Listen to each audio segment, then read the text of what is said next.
You are now listening to Bull Hook Golf, an unfiltered golf podcast taking you inside the ropes with unfiltered stories, insights, analysis, and exclusive interviews. Welcome back, everybody, to Pull Hook Golf, the podcast. I'm Matt Cook. This is Bobby Brown, and we are back for another exciting week. We're recording a little bit differently tonight. You might be able to hear a little bit of raspiness in my voice, and that's because I just got married. So that was a fun ride. It was over in the blink of an eye. I mean, got the ring and everything if you're watching on the YouTube channel. Oh my goodness. It was an absolute blast, Bobby. But we're recording this one Nice. on Sunday, March 5th. Yeah.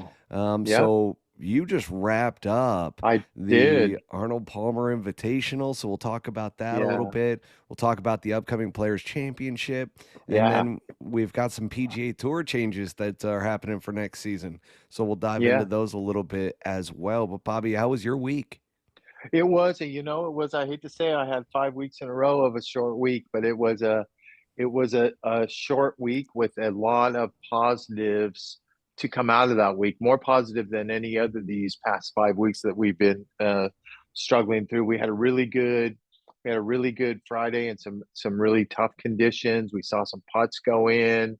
I saw some major improvements to some things that needed to be improved upon with him. I'll tell you, we teed off on Thursday and we were playing pretty good through 10 holes. I think we were even par.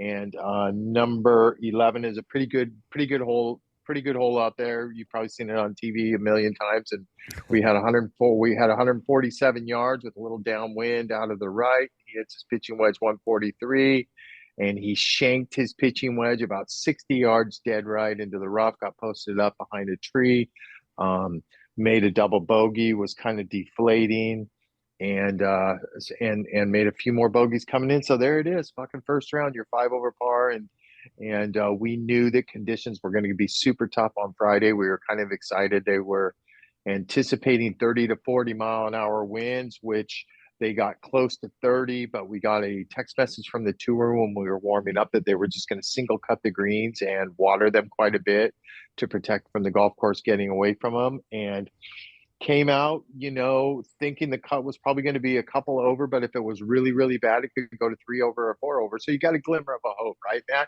Yeah. And you got a glimmer of hope when he pours in when your pro reaches out to you, and I'll share some personal information, reaches out to you after another bound round on Thursday, and you get a text message like, okay, I've had it now. Something needs to change. What do you have any suggestions, Bob? Any tweaks or changes?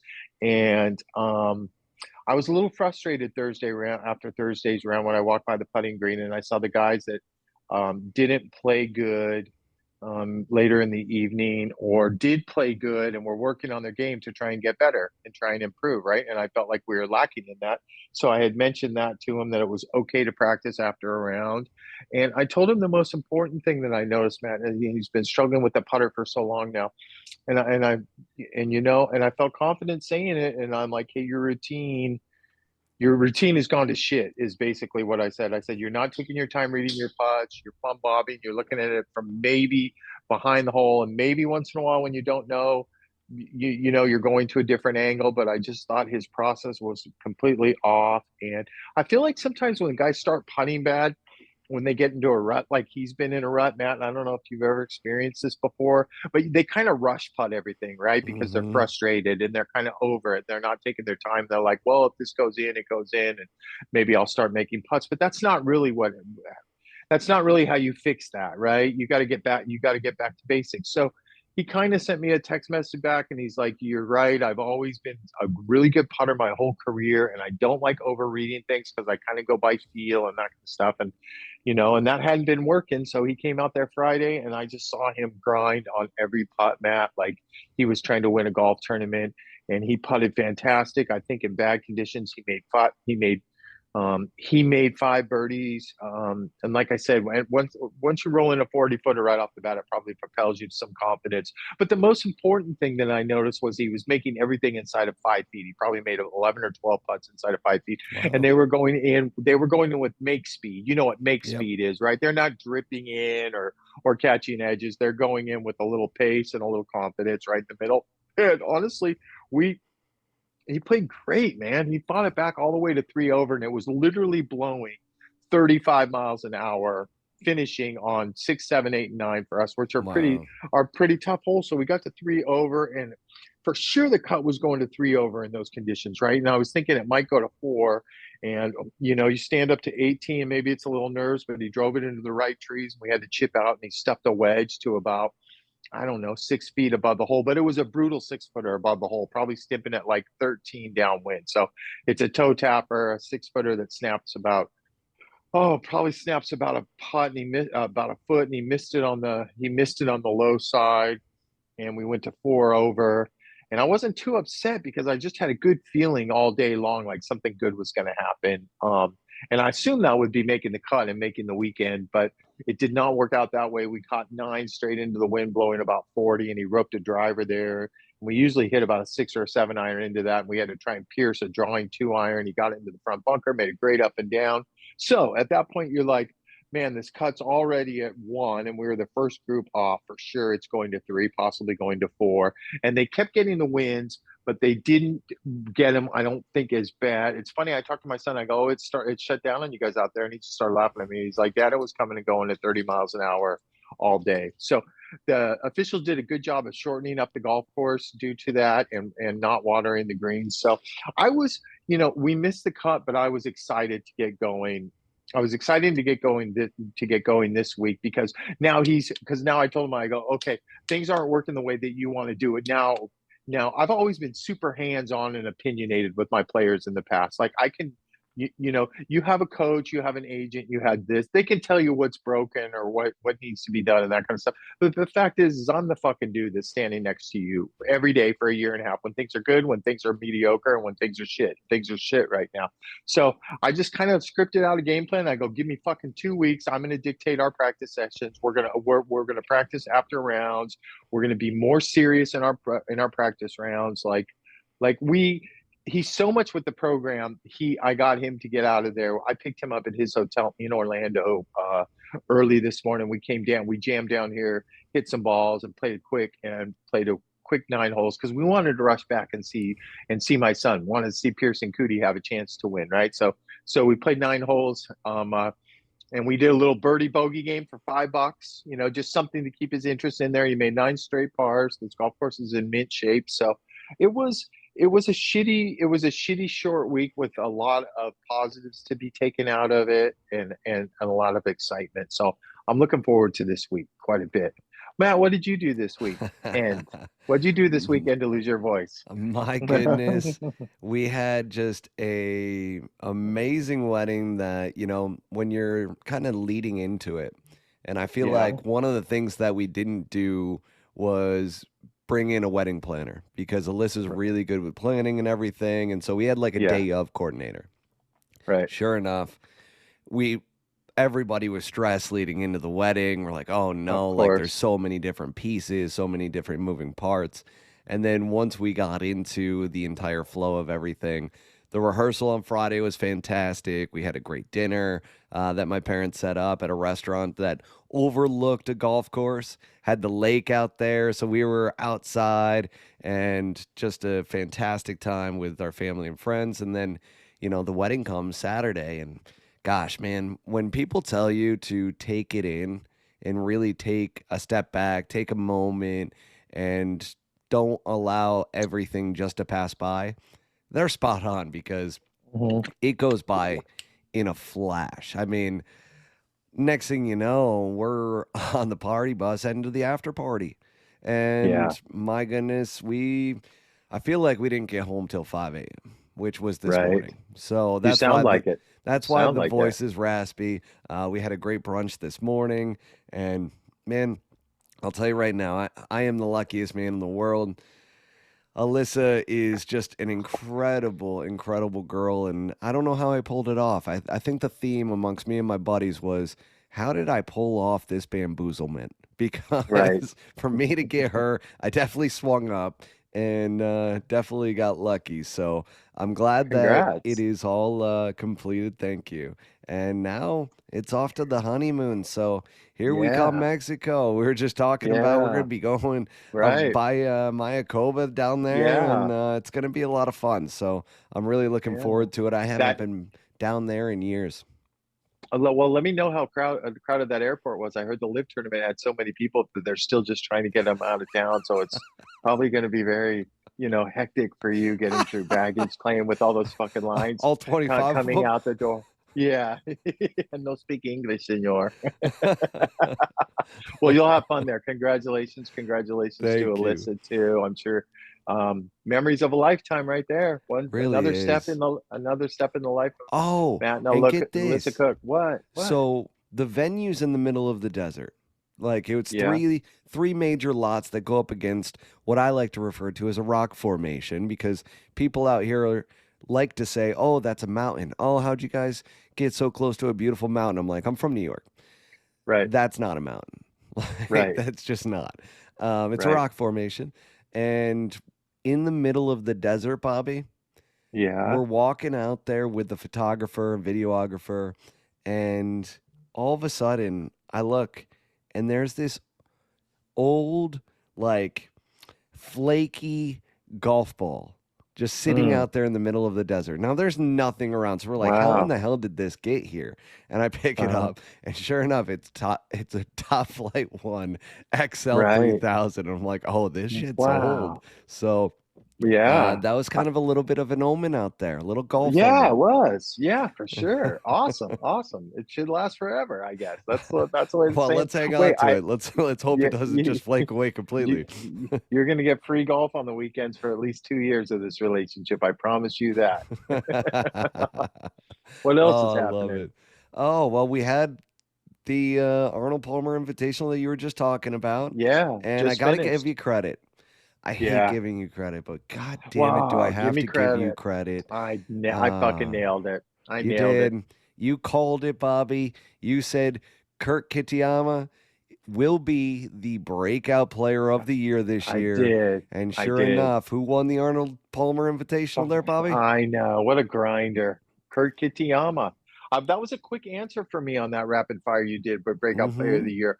No, I got to see him up close last year. I know some people that are close to him in Vegas, David Lipsky, some players and that kind of stuff, and they've been raving about him for a while and his bulldog, tenacious underdog attitude. And he absolutely smashes it, He right? He can roll the does. pills. So that is a good that is a good thing. I know. I think he's had 3 seconds already this year, and Rory clipped him at the CJ Cup. But he recently went through a caddy change. He recently got Tim Tucker on his bag, who was Bryson's guy for forever and did all the good with Bryson.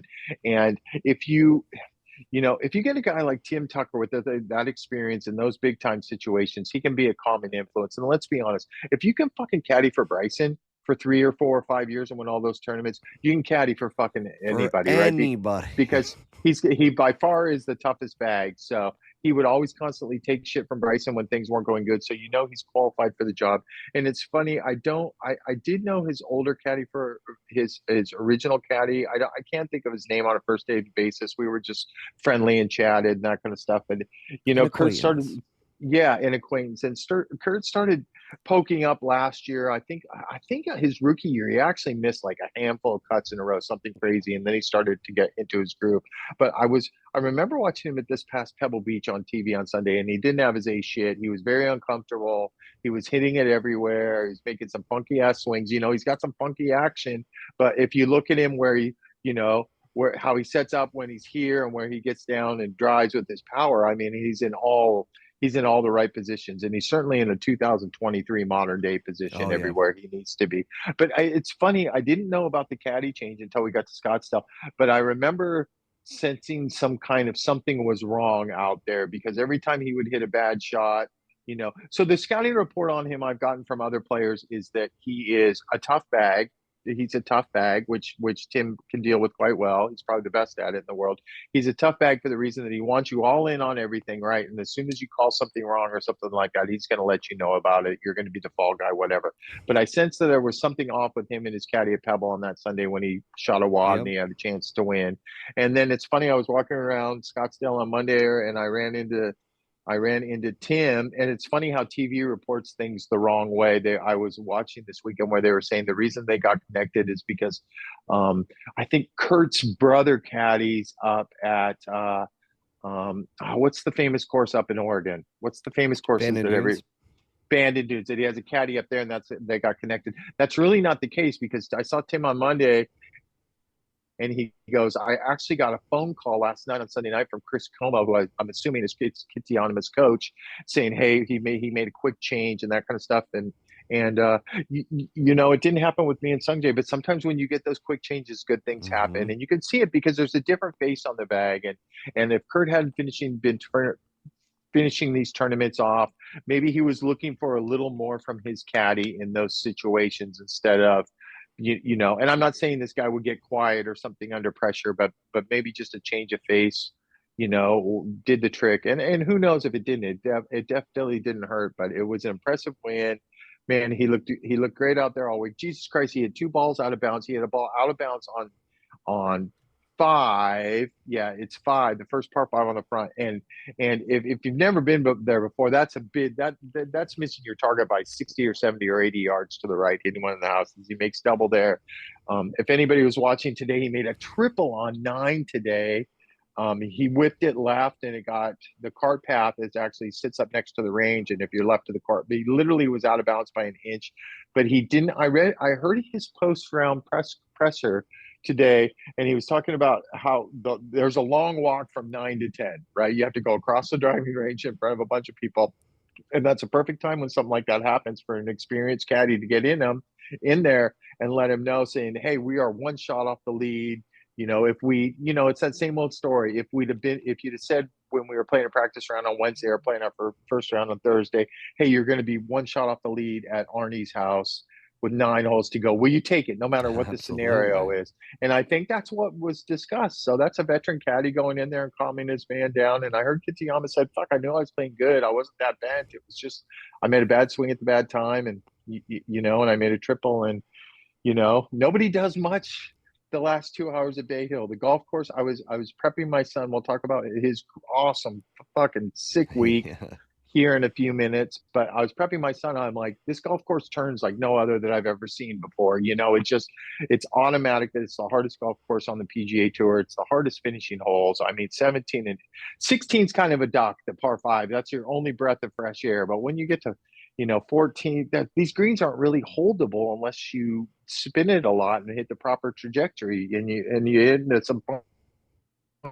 spots when you get out of position. But he was the only guy to get it done and make that putt on 17, and they drove it in the left rough on 18, and that rough is nasty, and somehow he had the angle. And I'll tell you what, that's the difference between working for a guy like Troy Merritt, Kurt Kitayama, who is fucking strong with speed, right? The rough is an issue, but it's not like a chip out issue like it would be for some of the guys out, most of the guys out on tour. Those big strong athletes can get through it and control their distance and control their speed through that rough again, just get through it a lot better. But hats off to him against a fucking stacked leaderboard. I mean, come on.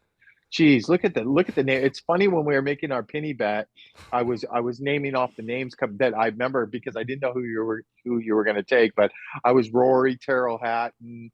Who else did I pick? Keegan Bradley was one of my guys. They all came out of the same wave. They're all gamers and have played good, had been in contention there before or won before. I think I even threw Tommy Fleetwood in. I think he made the cut and finished 55th or 56th or something like that, just off the angle of, you know, him going in and out to see Butch. But it was a very entertaining tournament to watch.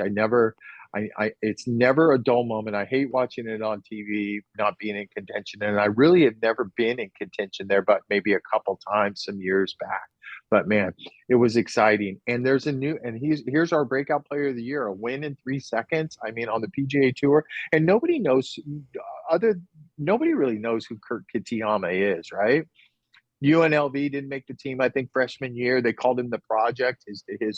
you know the story, his other teammates called him the project because they knew he could play, but he really couldn't play at that time. And they all got together and kind of molded him as a player at UNLV. And he went over and played every tour across the world that you could play. And here it is, $3.6 million, 360 How grand. cool is that? Fuck, I was what kind of I always like to watch these guys that go to after a guy like that when he goes Yahtzee for the first time out here, like, because it's fucking big life changing money, right? I always like watching them walk off the putting green, like their reactions, like, do they ever think I just won 3.6 million fucking dollars? Oh, you know that's going through their head. And it has to, right? I mean, they're human Absolutely. beings. They're human beings, but a good job for Tim Tucker. I'm going to say it again, man. He's a great caddy. I worked with him. I'll never forget it.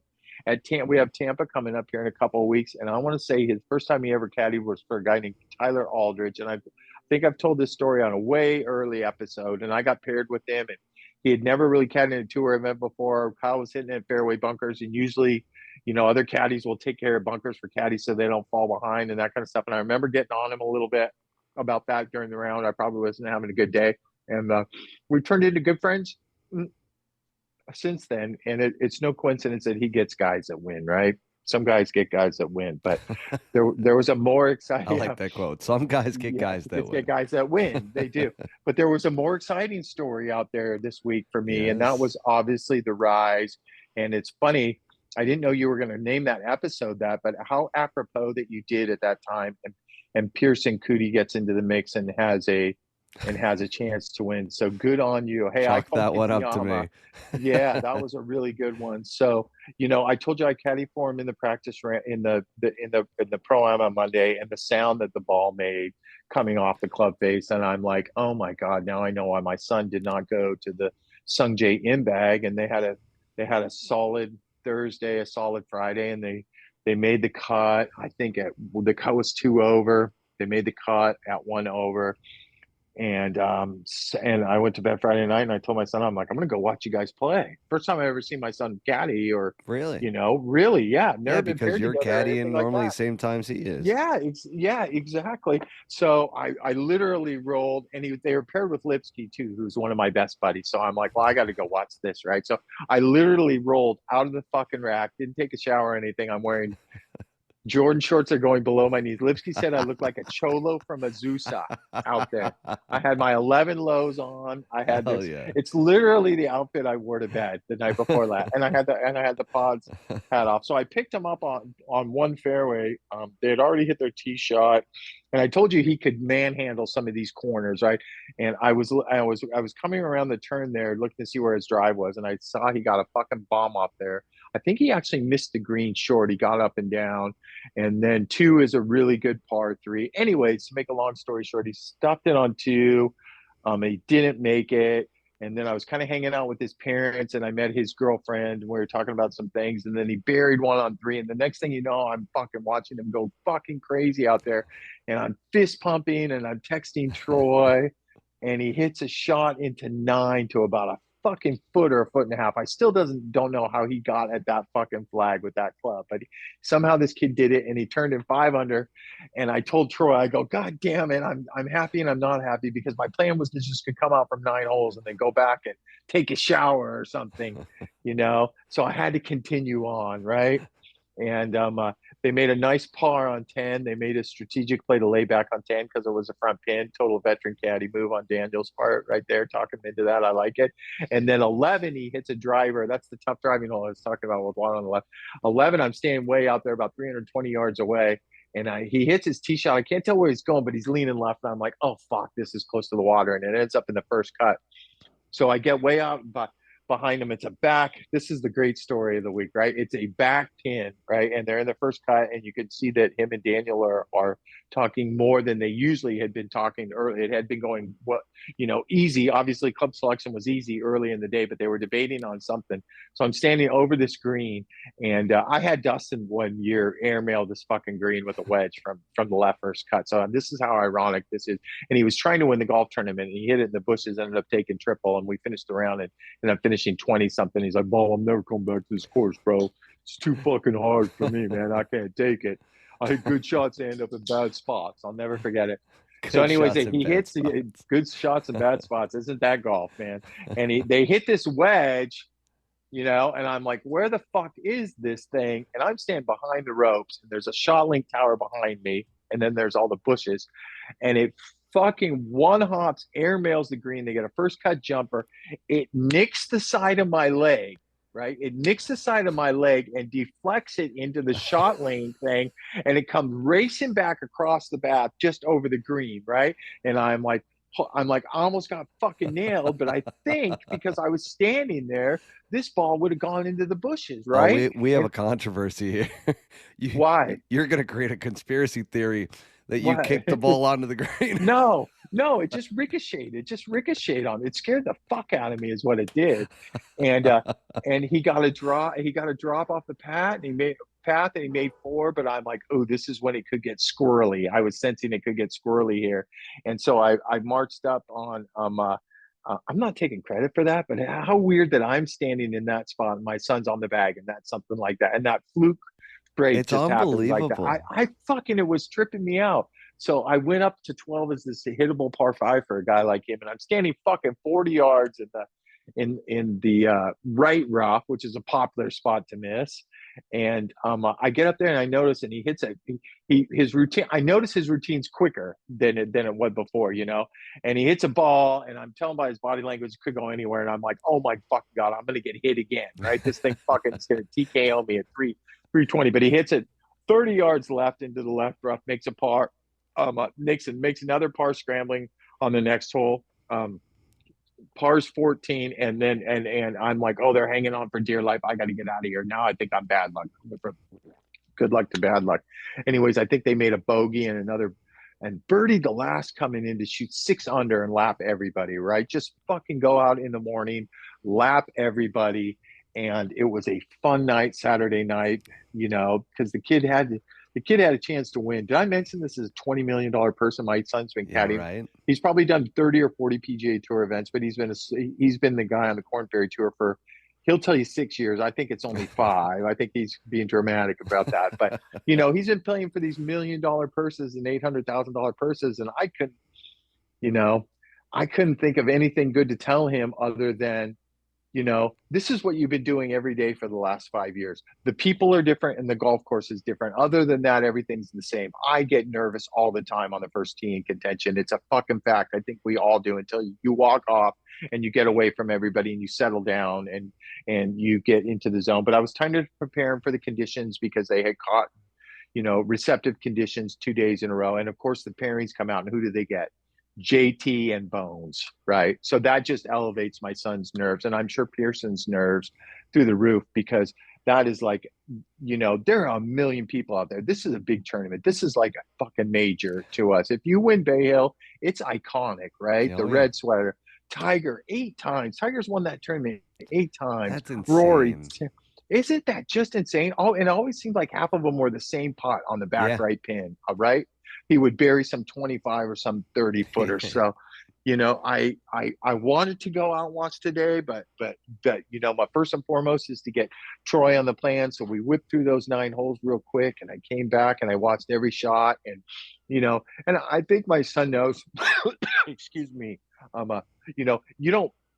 If you back up that round like you had yesterday, you're going to win the golf tournament, right? But the fact is 90% of the time you don't back out. You don't back up rounds like that at big boy tracks. It just and if you listen to commentators on TV, they'll tell you the key to Bay Hill or having a chance to win Bay Hill is getting through 3 rounds pretty solid and having one firecracker round. And they had the firecracker round, so they battled all day long. They were 5 under. They were even. They made a birdie, I think, on 16 to get to 6 under, and I think I jinxed him because I text my brother Gary, who lives there in Desert Ridge that I stay with. That's very close. It's like a second father to my son Daniel, and I told him, I go birdie and they win, because I thought 8 under was going to do it, right? I go birdie they win, birdie par, they're sweating it out, and I said, and as a parent, I'll take par, get the horsey to the barn, kind of thing, and take a top 10. But they ended up bogeying 17 and 18 coming in, but they finished tied for 14th. At 4 besides under. 4 under, which is fantastic. So I'll just do it in caddy. I'll do the finances in caddy terms. That's Pierceson Coody makes 3. You know what I was cracking up early in the week? I was listening to Pierceson Coody. This is an offbeat story, but I'm going to sneeze here in a second. It's coming. I was listening to Pierceson Coody talking to Nick, the TaylorMade rep, about booking hotel rooms. Excuse me, there it is. Getting comfortable on the road. And I heard him tell Nick, he's like, yeah, I had to make a credit card payment because I only have $4,000 limit on my credit card. What a fresh thing that is to hear out here on the PGA Tour. And I got to chuckle at that, right? The kids probably, I'm sure he got, I've never asked my son this, but he's so highly regarded coming out of college. I'm sure with all his deals together, it has to be around 7 figures, right? But here's the perfect example of why the PGA Tour and LIV, you can't compare apples and oranges, because this kid grew up, Charles Coody's his grandfather, won the Masters. This kid grew up wanting to compete on the PGA Tour and win big tournaments on the PGA Tour. And he's just in that stage right now where he's got a $4,000 limit on his credit card. Life is good. It's just all golf. There's nothing else involved in his life right now, right?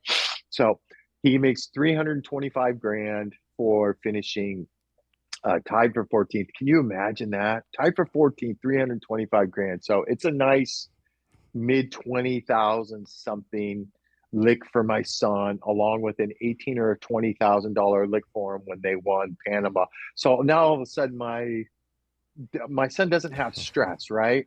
Every year he's had the best player on the Corn Ferry Tour, one of the best players, but I talk to him every couple of weeks or every week, and it's stress, right? It's always financial stress, making ends meet, booking things ahead of time, maxing out your credit cards. It's never ending for the Corn Ferry Tour guys. So now he's got some space and he's got some breathing room, and I'm just so proud the way he handled himself. And he told me, he goes, Dad, I couldn't even feel my legs on the fucking first tee. I was fine once I got the first number right on the first hole. I wasn't that nervous. He was paired with Bones. I don't think it went. I'm not going to get into any specifics because I'm pretty good friends with Bones, but he said it didn't go as planned as far as making everybody being cool or whatever. Something happened during the round. I'll try and find out some more details later. Maybe I'll share in another episode. But I don't think my son was overwhelmed with, the most famous caddy on the PGA Tour for whatever reason. I didn't really pick his brain on that. I know Justin Thomas got up to a shitty start and made 4 bogeys on the front. That might have had something to do with it. So, it was good. I mean, my son got out there in a major arena, with major pressure, and handled himself just fine. And I think more importantly, Pierceson Coody got himself into that position and handled himself just fine. And of course you're bummed out.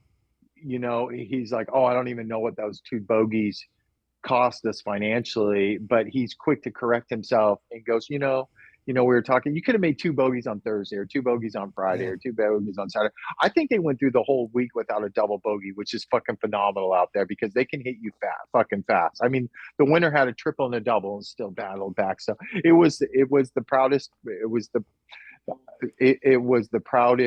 day, the proudest week, of watching my son's career go, the eclipse, the way that it's been going, and then the little stumbles he's had in between with players not taking him to the tour and that kind of stuff. But looks like, man, it's God, I don't want to shake the boat or anything like that, but when that ball got airmailed on 11, Sam Hayward came over to me, who's Lipsky's caddy, and he is a great player himself, and he's worked for all the best European Tour players, and he's decided to cut it out here with Lipsky and make some more money as opposed to European Tour. But he came over and he goes, bad luck with the first cut jumper. That I'm going to say this. He goes, and for him to say this to me, he goes, I have not seen that kind of talent that young in my whole life. That's as good as I've ever seen. And granted, he caught him on a hot day, but man, what I saw on that Monday and what happened this week is, there's ways that you can. We'll talk about Akshay Bhatia finishing second at Puerto Rico and playing his way on. There's ways that these guys can earn a special temporary tour membership, and what that is, that's how Zalatoris got on a couple of years ago. And I think what that is as soon as you hit enough FedEx Cup points that would have kept your card the year before, number 125 the year before, you get special temporary status. So they didn't make very many points last week at Honda, but they made some good points this week. So I don't know the details, but they're close. Yeah, I was wondering to getting that. They're close. They got to be close. I'm sure he'll hear from his agent in the next couple of days. Pearson's gone home. Daniel's here with me because he's doing James Hahn a favor, as we discussed on the last episode. So Daniel's here right back in the mix for a $25 million purse. His guy is going to get Dude, more he's living the sponsors. dream, God, following in he is Dad's living the dream. footsteps. Can I get some cash, kid? He's just smiling at me right now. I'll tell you a funny story, too. We stayed at the Spring Hill Suites together last week. We bought it from a caddy friend of ours. Here's where my son's at financially. He's probably not at that point tonight, but it was $866 for the Spring Hill Suites, $433 a man. So I had a Holiday Inn book, and I canceled it to buy this hotel room because this is a nicer hotel room than a Holiday Inn, right? So he goes, well, Dad, how much is it? I go, it's $433 a guy. So, but you go and you check in, and now it's Disney World area. So it's $25 a night parking. We have 2 cars. So I was telling him last night, I go, hey, listen, I'm going to be up early with Troy. I'll go downstairs and I'll check out. And I'm like, with parking and everything like that, it's probably going to come up to like $600 a man. And he looked at me like he saw a ghost. He goes, what? I go, yeah, it's probably going to be $600 a man. We're in a $20 million person who made the cut. It's no big deal. He goes, well, that's all great, but when you tell a guy it's going to be 400 something, so I had to lay down the math, right? But I think he's okay. I think he's okay. I think he's going to be just fine. Yeah, I think he's fine now. So we're right. I think he's made more money than you this year. But like by 10 times 10. How does that feel? About? I know you're proud, but. Well, it doesn't feel bad. There's no jealousy whatsoever. There's plenty of caddies that make a lot of money out here that I'm like fucking jealous. And I reek of that on our shows, if you can't tell, but not with him, because I've been a major part of this process. And I've, like he said before on that episode a couple of weeks ago, he is, he's way past being Bobby Brown's son, right? That ended like 2 or 3 years ago. He is a completely different person than me. He thinks that he's so far ahead of the game than where I was at 28 years old. It's not even close. You know what I mean? This kid's got his shit together, and the things he says and the respect that he gives people and his conscience and heart, and I could go into it forever as a parent, is completely different than I was at that age. And I'm super proud of that he has his own identity, and because I think he used to get shit the first couple years on the Corn Ferry Tour where you get these good bags, and I was helping with that through my connections, and he was, as a parent would do, and he was, you always knew he was going to be a great caddy just from his personality and his easy go attitude and his ability to smile and keep things real and keep things loose. But now he's, like I said, I haven't been involved at all the last 3 years, maybe a random, man in the arena pep talk when things aren't going good, which happens a lot in golf. I need one of those pep talks right now from somebody. Maybe he'll get one to me. So it was a very financially rewarding week for him. And as far as me as a parent, I mean, it was one of the greatest weeks I've ever experienced at a golf course. I'm so happy that I rolled out of the rack literally and went and watched them play, because that was like super exciting to see them just get it going on that grandioso stage. And now we're going to another grandioso stage here at the Players, and I got a quick look. Yeah, I got a quick look at it. If you want the rundown, it is absolute mint. It is absolute mint. It's been closed for a month. Only tour players could play the last month.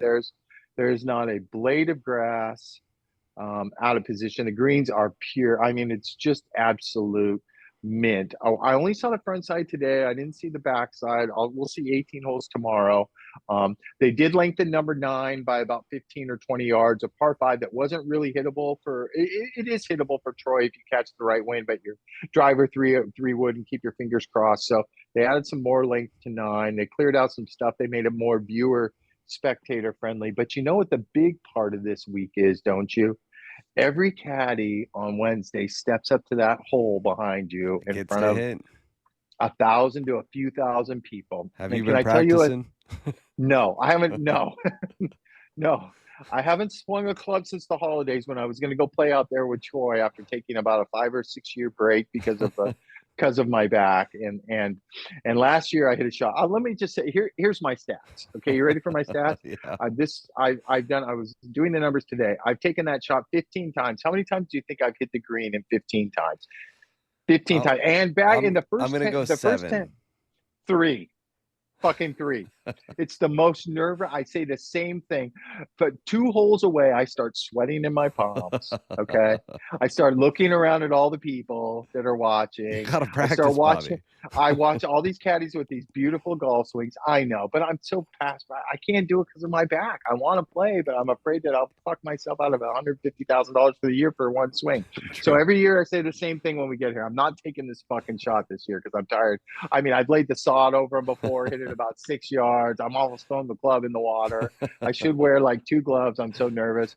If anybody can Tommy see Two Gloves, get in there. left of my best story is left of Matt's earphone over there, about 20 people deep, left of the path. I hit this big pole when I was working for Dustin one year, and Butch Harmon was there, and I hit this pole about 20 yards left of the water over there. And I walk up there and I'm looking at the ball. I'm not going to play the ball or anything like that. I just want to know where it is, right? It's sitting in this little old lady's lap. You know what she says to me, the bitch?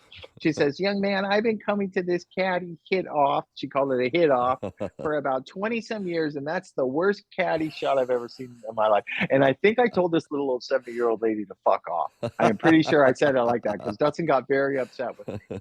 And so I've hit the green 3 times. I get nervous as shit. And it's funny, after I walk off that 17th green, after this whole Wednesday anxiety thing, I wish that I had Xanax in the bag. That's the first thing that I wish, because at least I could smile about Where's laying Scott sod Piercy on when it. you need him? Yeah, where is Scott Piercy when we need him? Yeah, exactly.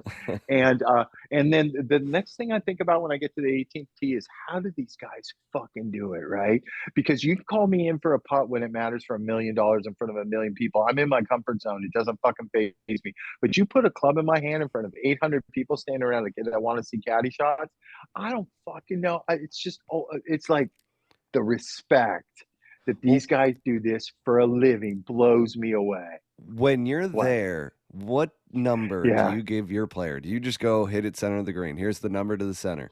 Okay, so here's the deal. That green is about 26 yards deep, right? And there is a slope. The top of the slope is about 15 yards on, right? So every caddy that has any experience there, I'm giving my son a tip right now, although he's caddied in the players before. We have a big X in our book at 13 paces on. So that's slightly below the ridge, not on top. So whatever pin it is, any veteran there is trying to hit that spot, right? And if they come up a little short on our front pin, great, they're going to have a birdie look. If they come up a little bit long, it could be on the top shelf, and vice versa. So you don't really, yeah, you're talking about pin number and that kind of stuff, but any experienced caddy is going the number we want to hit, that because there's a lot of things that go into that shot. And because the wind is crazy back in that corner, you can have that flag behind you sitting on the tee going one way, and you can be looking to your flag to match right, which is 16 of the par 5. Those are going one way, and those grandstands behind Matt to the left, where I pulled that ball that one year, they're going another way. So you have to pay quite good attention to it all the way coming down 16. And it doesn't help because your anxiety builds up as you're playing 16 too, right? Because you're anticipating this shot. I've learned a lot of guys don't hit a chippy club or a feely club there. They like to hit the ball can fly far there when they're juiced up and amped up. But let's say if you had 119 front and it's the front right pin and it's 5 on, it's a $124, but you're really trying to hit it to my X, which is 132 or something like that. So that's pretty much the only secret to that. It's a hell of a finish, man. You can get 16, there's no doubt about it, but 17, and then you roll the 18, which is probably, one of the hardest tee shots on the PGA Tour. Last year, remember, we had that horrible cold snap and rain and we got stacked up, and I don't think we caught until Saturday afternoon. But Troy, I don't know if you remember, I told you the story, but Troy was about 2 behind the cut line with 3 to play. We had to come out at 7 o'clock in the morning. It was literally 31 degrees. We're wearing 5 layers, and Troy bunts a driver down there, and we have 3 wood into 16. And it's the greatest 3 wood other than Bill Haas's I saw at Riviera one year on 17. And when this ball left the club, I fucking said to Hal Sutton, be the right club today, because I knew we had to go birdie par to finish, right? And he stuffs a 3 wood in there to about 4 feet from fucking 267 in the freezing cold, and then he comes right back to 17 and he stuffs it in there to 3 feet, and now all of a sudden we're 2 better than the cut number, the projected cut number. And we all know where his drive's going on 18, right? Right into the fucking right rough or the right trees where it's supposed to go. And as Troy would tell you, he made a net par, but he made a 5 there, and we played the weekend and actually played okay on the weekend here last year. I want to say we started on the back because of the weather. We had to do threesomes off of 2 tees, not your normal 2 balls on the East Coast, especially in a big tournament off of 1 tee. And I'm going to say we birdied the first 4 or 5 holes in a row on Sunday and made a charge up into the top 20 there, and made a few 2 or 3 bogeys coming home. But I don't know where we finished. I'm going to say we finished probably anywhere from 35th to 42nd, somewhere around there. So, but I'm looking forward to it. Troy's made the cut here a bunch. We're looking to get things moving forward. Sung Jae didn't win last week, and that made me, not that I ever root against Sung Jae, but when you're on a bag and then you go back to your regular guy, you're like, this guy's probably going to win. That's just the way it goes and that kind of stuff. And Sung Jae stumbled home, was playing pretty good today, it's funny, I texted his caddy, Lance, and he hit it right in the water on 17. Remember I was telling you about that weak right miss he has? And he double bogeyed that and ended up finishing 21st or something like that. But I'm excited, man. Golf is good. This is the peak of our season right now, Bobby, I think you're going to have a great week. I do too. It's got to be some comfort to Troy, especially to have a guy like you with the knowledge that you have, the experience that you have, to all of a sudden say, you know what? Here, I'm going to let you kind of take over. And I look at it like this, and I've always thought that caddies are head coaches, just like in other sports. Sure. And you guys don't get enough respect in terms of from the media and so forth, but you guys are technically the head coach. And if players just followed suit, it takes so much pressure off of them, allows them just to follow instructions and execute what you're asking them to, rather than trying to do everything themselves. Because as you know, golf is fucking hard, because when you hit it into his lady's lap and it's a 60+ yard miss, it probably was the crappiest shot she's ever seen. Yeah, it probably was, but fuck off, bitch.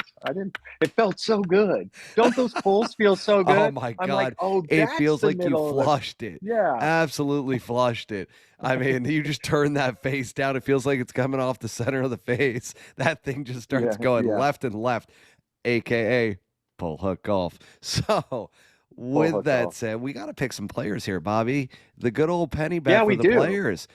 And you have to go first because you actually won the penny bet. You went with the savage pick of Rory McIlroy last week. I had Keith Mitchell, who Keith actually played really well.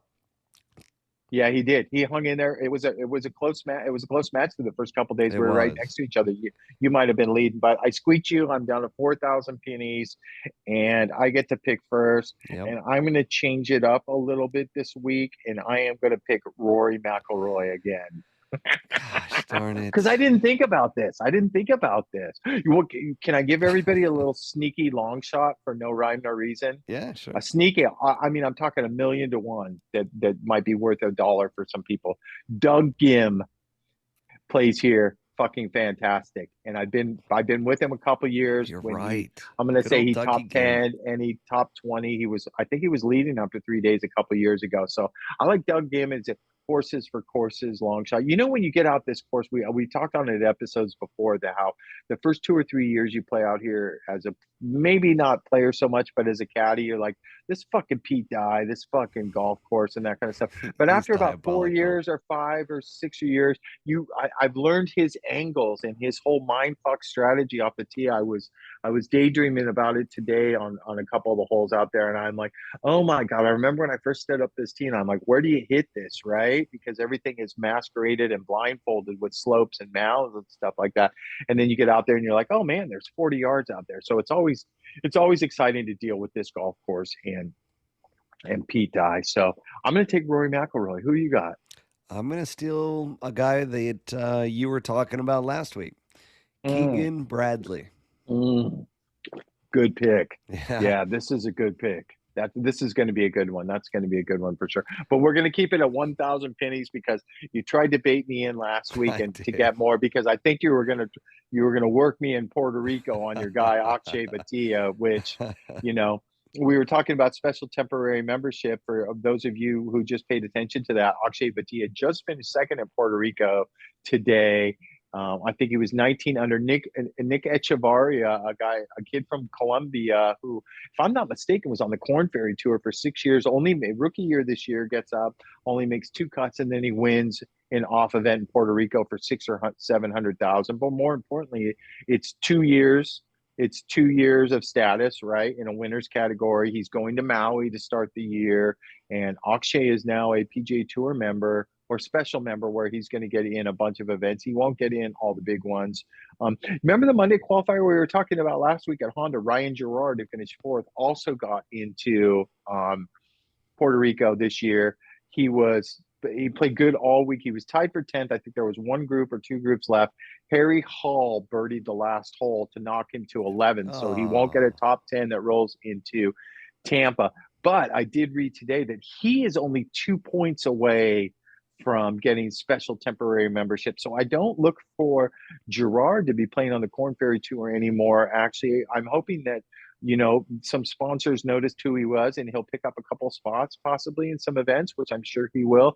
And if I'm him, you just chase Monday qualifiers, right? Because if you Monday qualify once and you make the cut, you got special temporary membership. And hopefully, I think I'm pretty sure, I don't know a lot about anything, that Pierceson Coody is going to be joining that category here pretty soon. So for all you people that think that we lost a boatload to live, there is a boatload coming, and we know it. Oh my goodness. All There's the so much young coming. guns are coming. God.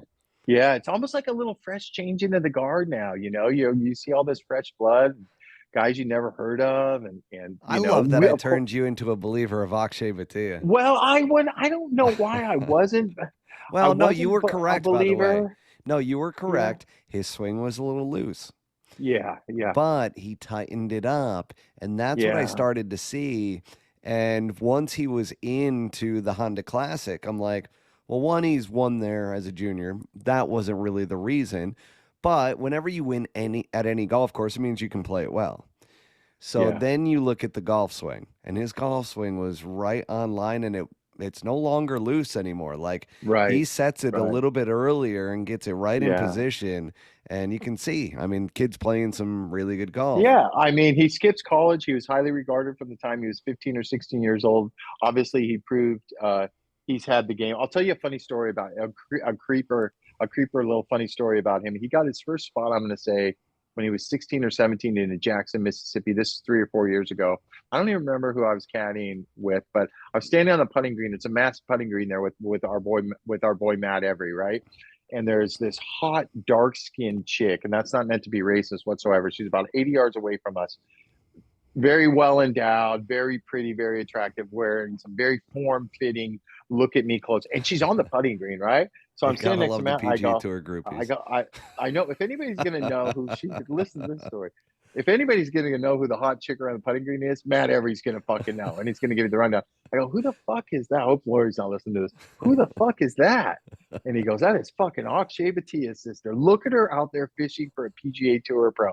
And now I'm staring at her for like 10 minutes. She's flexing the boobs out and the booty out and everything, and I'm like, oh, they come from a wealthy family anyways. I think both of the mom and the dad, or imagine the last name Bhatia, and both mom and dad are doctors. Yeah, that's a big shot.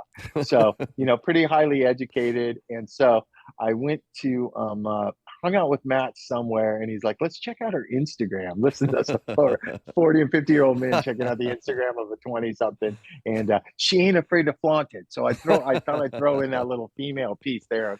Akshay Bhatia has good genes, and I haven't seen his sister around anymore, so maybe she was a distraction a little bit. I'm not sure. So off the path. He's like, hey, man. Sis, can you stop coming out to events? You strap those things down, and everybody's looking at you out here. Yeah, we got a dress code out here. Anyways, what else? Well, we got the changes going on. We were talking about James Hahn, and obviously Daniel's going to be jumping on his bag this week, and just for a week. He's was very pointed about these upcoming changes around the PGA Tour for the 2024 season. So if everybody doesn't know, the PGA Tour is creating these smaller field events. There's going to be no cuts, and there's going to be very high payouts. And you can kind of work your way into these events. I want to get your take. Being with somebody who, kind of would be technically out of that kind of Yeah, we smaller would be. field group. We would be way out of that, and that's why there's such a sense of urgency. I didn't. I read.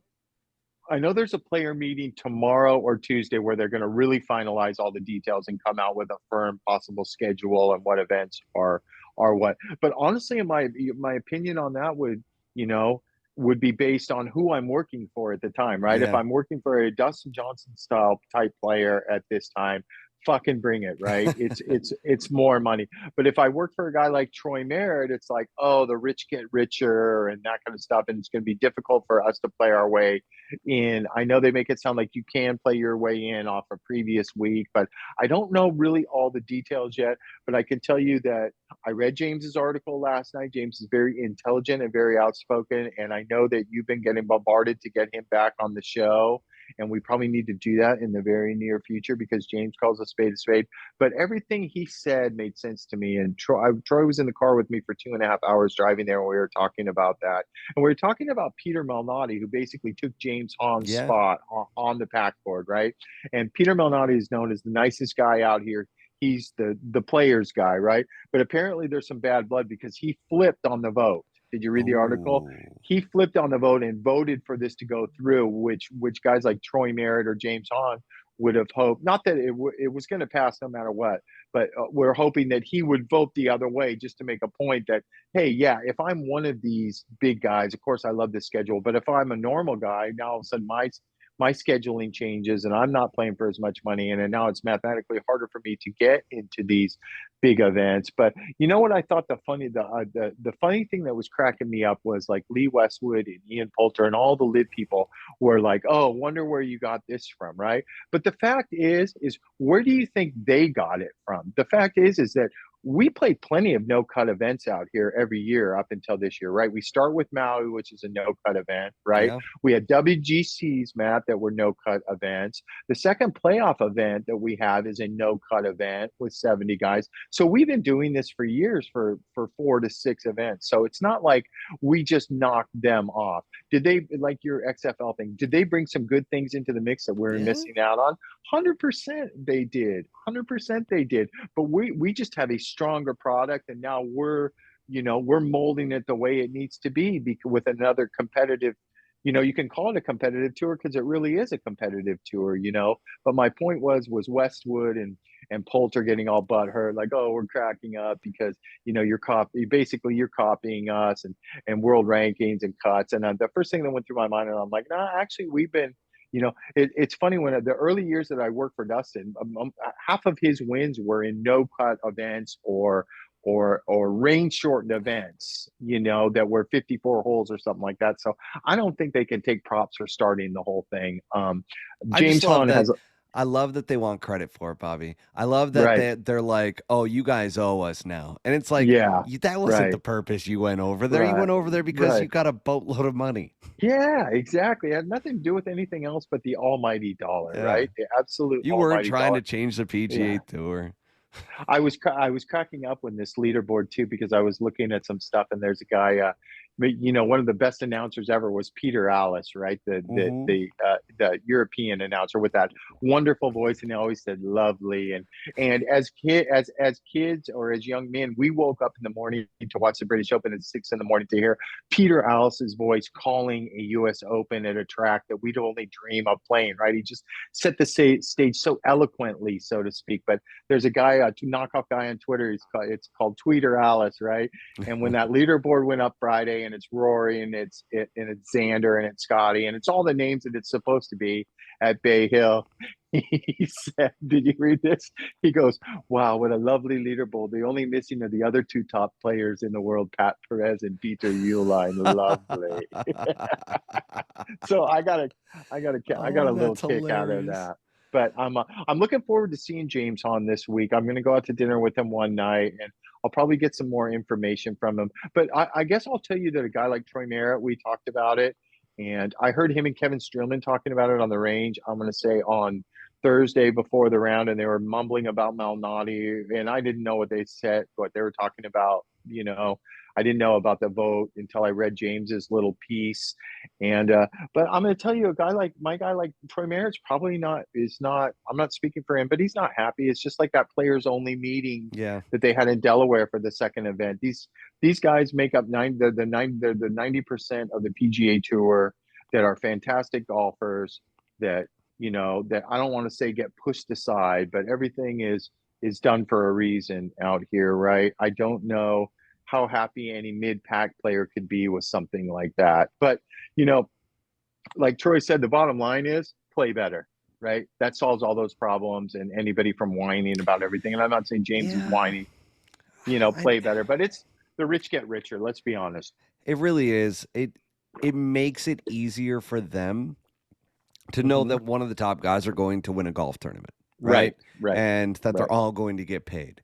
Right. And I get from their perspective, and that's where it's the rich get richer. But one of the best parts of the PGA Tour is when a Rocco Mediate can go up against Tiger Woods in a US Open and like take it down. Like I'm using that as an example, but there's been plenty of PGA Tour events to where like the guy who everybody doesn't necessarily know, like everybody knew Rocco Mediate, but it wasn't at the caliber of a Tiger Woods, right?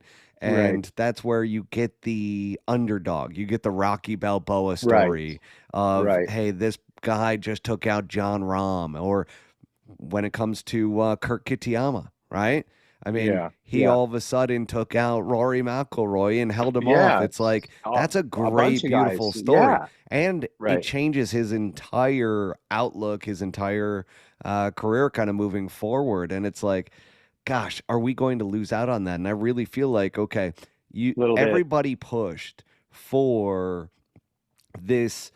Let's make sure all the top guys are playing against each other because that's what the fans want to see, right? They portrayed this whole thing, and it's worked for the elevated purses, right? All the big guys are playing in all the big events. Why do we have to go further than that? Why do we need to all of a sudden now go to these smaller fields, no cuts and everything? And it's like, you're right, Bobby. It is just for the top guys. And that's what I thought that Tiger Indoor League was going to be, which that's fine. Like, that's kind of a side deal. Yeah, that's a side deal. I'm not a huge fan of this, of these changes. I'm kind of with James Hahn on it, where it's like, you're kind of changing the dynamic and you're just creating a feeder tour in addition to like this smaller tour.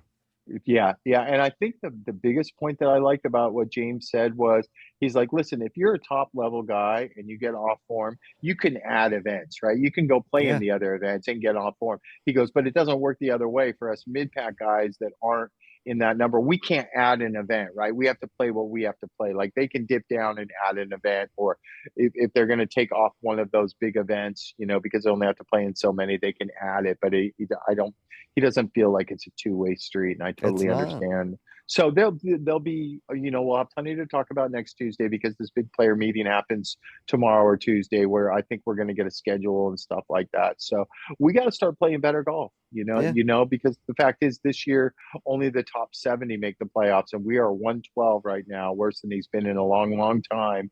We're certainly not out of it because there's so much golf left. But now all of a sudden, we're talking about, okay, are we adding Reno? Do you add Reno? Do you add an event or two? Because the top 70 are in the playoffs no matter what, right? And for people that don't know, and then 71 through 200 play for number 71 through 125 for status during the fall. Now, the guys that finish in the top 70, if they wanted to play in some fall events, they can, but they're only playing for the money or the trophy, right? Which is what most guys play for, but they're not going to get any points from it. It's not going to improve.